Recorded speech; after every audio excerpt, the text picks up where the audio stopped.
सोचो, जो सपने आप देखते हैं वो सिर्फ दिमाग की कल्पना नहीं बल्कि किसी और की असली जिंदगी हो सकते हैं। क्या आपके सपने किसी और की जिंदगी हैं? कॉन्शियसनेस का चौंकाने वाला सिद्धांत।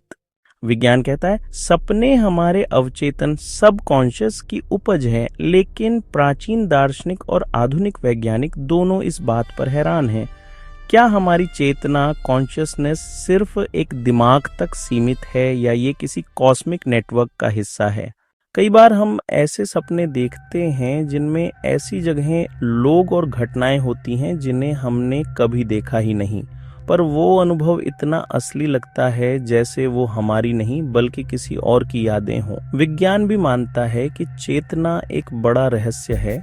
कुछ न्यूरोसाइंटिस्ट कहते हैं सपने दिमाग का रैंडम सिग्नल है, सो आई एंड सेपियंस फिनल है। लेकिन क्वांटम भौतिकी, क्वांटम फिजिक्स की थ्योरीज इशारा करती हैं कि चेतना ब्रेन तक सीमित नहीं है बल्कि पूरे ब्रह्मांड में फैली हुई एक ऊर्जा हो सकती है। हमारा दिमाग तो बस उसका रिसीवर है।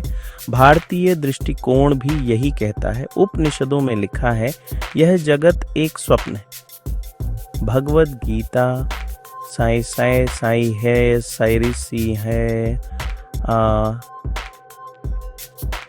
क्या आत्मा कभी मरती नहीं, बस अलग अलग शरीर और अनुभवों में घूमती है। तो क्या हो अगर हमारे सपने उसी आत्मा के अनुभव हों जो वो कहीं और किसी और रूप में जी रही हो?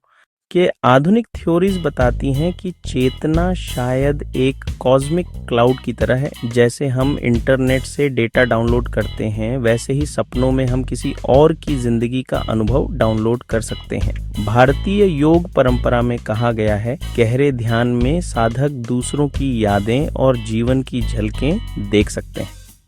शायद यही कारण है कि सपनों में अक्सर ऐसे लोग और जगहें आती हैं जिन्हें हमने कभी नहीं देखा, पर वो जान पहचान वाले लगते हैं।